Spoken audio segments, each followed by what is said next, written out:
अब आपको एक ऐसी बड़ी और चौंकाने वाली खबर बताते हैं जिस पर विश्वास करना भी मुश्किल होता है। मुर्दा को जिंदा करने वाला एक बहुत बड़ा घोटाला।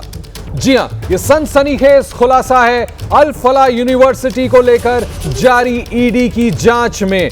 वो अल फलाह यूनिवर्सिटी जिसे आतंक की डॉक्टर ब्रिगेड का सेंटर कहा जा रहा है, उस अल फलाह यूनिवर्सिटी के चेयरमैन जवाद सिद्दीकी के तार अब एक जमीन घोटाले से जुड़े सामने आ रहे हैं। बड़ी और ब्रेकिंग न्यूज एबीपी न्यूज पर एक्सक्लूसिवली अल फलाह यूनिवर्सिटी को लेकर सनसनीखेज खुलासा।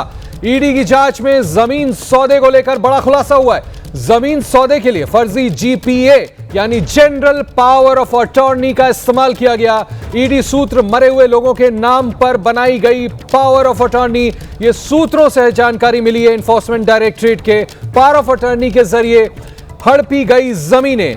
ईडी सूत्र एबीपी न्यूज को यह बड़ी जानकारी देते हुए अल फलाह के चेयरमैन जवाद सिद्दीकी से जुड़े हुए तार। सूत्रों से एनफोर्समेंट डायरेक्टरेट के एबीपी न्यूज को यह बड़ी खबर मिली है किस तरह से बाकायदा यह धंधा चला वहां पर। अब आपको बताते हैं कि आखिर यह हो कैसे रहा है। बड़ा खुलासा, जमीन खरीद में बड़ा घोटाला। फर्जीवाड़े से जमीन हड़पी गई मरे हुए लोगों के नाम पर। जी हां, फिर से सुने, मरे हुए लोगों के नाम पर फर्जी जनरल पावर ऑफ अटॉर्नी बनवाई गई। कैसे हुआ यह पूरा गोरख धंधा हम आपको बता रहे हैं। किस तरह से फर्जी तरीके से मरे हुए लोगों के नाम पर फर्जी GPA general power of attorney बनाया गया, जमीनें हड़पी गई। ये देखिए सामने हम वो आपको दस्तावेज दिखा रहे हैं जिसमें ये गोरख धंधा, ये धांधली पूरी तरह से दर्ज है। ये वो तस्वीरें, ये वो दस्तावेज जो बताते हैं कि किस तरह से फर्जी जमीनों के सौदे किए गए, फर्जी दस्तावेज तैयार किए गए, फर्जी जनरल पावर ऑफ अटॉर्नी बनाया गया, मरे हुए लोगों के नाम पर ये जीपीएस बनाए गए जिसके आधार पर ये फर्जी जमीन के सौदे हुए। अल फलाह यूनिवर्सिटी और दिल्ली में हुए बम धमाके को लेकर के बड़ा खुलासा। इस बड़े खुलासे को कर रहे हैं हमारे सहयोगी विशाल पांडे, मेरे साथ जुड़ रहे हैं।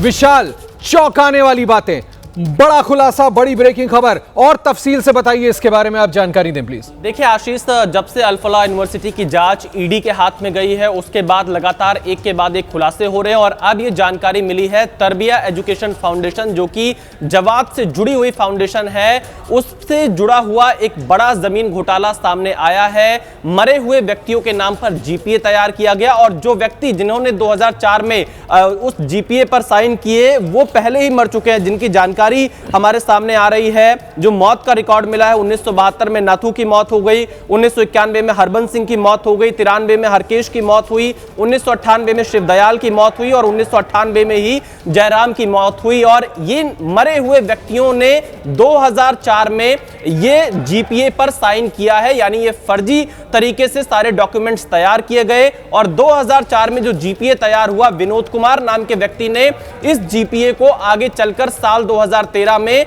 तरबिया एजुकेशन फाउंडेशन को बेच दी और उसकी कीमत मात्र 75 लाख रुपए थी। और ये जो जमीन है, ये जमीन दिल्ली के मदनपुर खादर में मौजूद है और काफी बड़ी जमीन ये मानी जा रही है जिसकी कीमत बहुत ज्यादा है इस समय। और मदनपुर खादर में खसरा नंबर 792 है इस जमीन की, जिसको लेकर घोटाला किया है। और यह पता चला है कि इसमें मरे हुए व्यक्तियों का जीपीए इस्तेमाल किया गया। इसके अलावा 2013 में जवाद अहमद से जुड़ी हुई तरबिया एजुकेशन फाउंडेशन है जिसे ये पूरा का पूरा जमीन ट्रांसफर किया गया है। और ईडी अब इस पूरे मामले में उन लोगों की जांच कर रही है जिन लोगों ने फर्जी तरीके से डॉक्यूमेंट तैयार किए, जिन दलालों ने इस डॉक्यूमेंट को बनाया या जिन लोगों ने जीपीए का फर्जी तरीके से इस्तेमाल किया है और कैसे पैसे का लेन देन हुआ है, मनी लॉन्ड्रिंग इस पूरे मामले में हुई है। इसको लेकर ईडी जांच कर रही है। धोखाधड़ी को लेकर ईडी जांच कर रही है। इस पूरे मामले में यह कहा जा रहा है कि जवाद अहमद सिद्दीकी का जो पूरा नेक्सस था, पूरा नेटवर्क था, वो पूरी तरह से जालसाजी पर, धोखाधड़ी पर और आम मुसलमानों को निशाना बनाकर, एक तरह से उनको बेवकूफ बनाकर उनसे तमाम पैसे हड़पना। क्योंकि जो इसका पुराना इतिहास जब ईडी ने खंगाला, हरियाणा में इसने जिस तरीके से शुरुआत की थी वो इसी तरह से की थी। आम लोगों से पैसा इकट्ठा किया था, जिसमें बड़ी संख्या में मुसलमान ही शामिल थे और उनसे छोटे छोटे पैसे लेकर अपना एक बड़ा एम्पायर खड़ा किया। और जिसके बाद अब इस पूरे टेरर एंगल केस में जावेद की पूरी जो मिलीभगत है वो सामने आ रही है, जिसको लेकर जांच कर रहे हैं। और इसी जांच के दौरान एक ये बड़ा जमीन घोटाला ईडी के सामने आया है। विशाल, बहुत बड़ा खुलासा कर रहे हैं आप, नो डाउट सबकी आंखें खुली की खुली रह जाएंगी। यानी क्या ये कहना ठीक होगा कि पूरी की पूरी यूनिवर्सिटी फर्जीवाड़े के पैसों से बना डाली? देखिए आशीष, इस मामले में अभी पूरी जांच चल रही है। जांच तो इस बात को लेकर भी चल रही है कि जब जवाद पर इतने सारे एफआईआर थे धोखाधड़ी के मुकदमों को, तो क्लियरेंस आखिरकार हरियाणा में उस समय किसने दिया? पुलिस ने, प्रशासन ने, एजुकेशन डिपार्टमेंट ने कैसे अल-फलाह यूनिवर्सिटी को परमिशन दे दी? इसको लेकर भी ईडी इस वक्त जांच कर रही है, क्योंकि उस समय जो सरकार थी उसमें जो अधिकारी थे और जो मंत्री थे उनकी भूमिका की भी जांच संभावित बताई जा रही है। क्योंकि अल-फलाह यूनिवर्सिटी में जिन लोगों ने परमिशन दिलाने का काम किया, तमाम जवाद के ऊपर एफआईआर होने के बावजूद भी वो अपने आप में कई सारे सवाल खड़े कर रहा है कि क्या इसके नेटवर्क हरियाणा के बाहर और कहीं पर जुड़े हुए हैं, क्या विदेशों से बहुत सारे लोग जवाद के संपर्क में थे? इसको लेकर बातचीत हो रही है। और हमारे हाथ में आप देखिए जो डॉक्यूमेंट्स हैं आशीष, ये डॉक्यूमेंट एबीपी न्यूज के पास मौजूद है और इससे ये पूरी तरह से साफ होता है, जो लगातार हम अपने दर्शकों को दिखा रहे हैं कि कैसे मरे हुए व्यक्तियों के नाम पर जीपीए बनाता है, उसके बाद अपने बहुत खास आदमी को पूरी पावर ट्रांसफर कराता है, फिर 2013 में एक रजिस्टर्ड जो सेल डीड होती है उसको कराकर जावेद अपनी ही फाउंडेशन के नाम पर ये पूरी जमीन ले लेता है। और इससे पहले एबीपी न्यूज ने इस बात का भी खुलासा किया था कि अल-फलाह यूनिवर्सिटी में जो मेडिकल कॉलेज बनाने का ठेका था या फिर जो कैटरिंग का ठेका था वो भी परिवार में ही, परिवार की बनाई हुई कंपनियों में ही जावेद लगातार बांटा करता था, जिसमें मनी लॉन्ड्रिंग के सबूत लगातार ईडी को मिल रहे हैं। तो इस मामले में जो लोग भी जुड़े होंगे, अब अगला जो एक्शन होगा वो ये मैं आपसे जी नहीं आप बताएं, मैं रोकना नहीं चाहता, माफ कीजिएगा, मैं सवाल पूछना चाह रहा था, आपने वो बताना शुरू कर दिया था।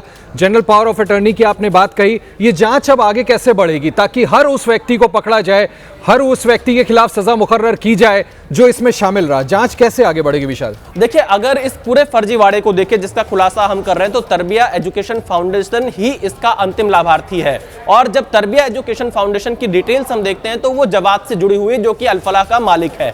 अब इसमें जुड़े हुए जो लोग भी शामिल है, जिन लोगों ने फर्जी तरीके से अंगूठे लगवाए, जिन लोगों की मौत हो गई है, यानी कि जो जिंदा ही नहीं है, वो कैसे जीपीए पर साइन कर सकते हैं? इससे बड़ा फर्जीवाड़ा और क्या होगा? उन लोगों की जांच की जा रही है जिन लोगों ने इस तरह का काम किया है, किन दलालों के माध्यम से यह काम पूरा हुआ है, किन सरकारी अधिकारियों ने इसमें मदद की है, राजस्व के किन लोगों ने इस पूरे मामले में मदद की है, वो तमाम लोगों की जांच अब ईडी कर रही है, ताकि मनी लॉन्ड्रिंग और धोखाधड़ी, ये दो सबसे प्रमुख चीजें हैं। और सबसे बड़ी चीज तो मनी लॉन्ड्रिंग है, पैसा इधर से उधर करना ही अल-फलाह के मालिक जवाद का काम था, और उस पैसे का गलत कामों में इस्तेमाल होना, जो कि अभी फिलहाल ईडी, एनआईए, तमाम एजेंसियां जांच कर रही हैं, वो भी एक बड़ा एंगल है। लेकिन ये कहा जा सकता है कि इस जांच में जब बिल्कुल तह तक जब एजेंसियां पहुंचेंगी तो और बड़े खुलासे होंगे कि कैसे जवाद के संपर्क में वो सारे लोग मौजूद रहे जिन लोगों ने फर्जी तरीके से मदद की है और एक बड़ा एम्पायर खड़ा किया, जिसका दुरुपयोग अपने पद का, अपने संस्थान का, अपने पैसे का जवाद की तरफ से किया गया।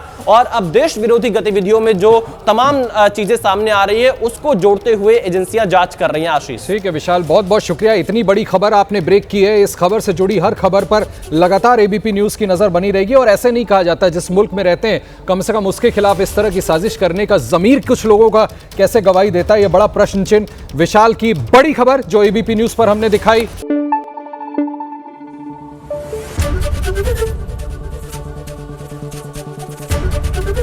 एबीपी न्यूज आपको रखे आगे।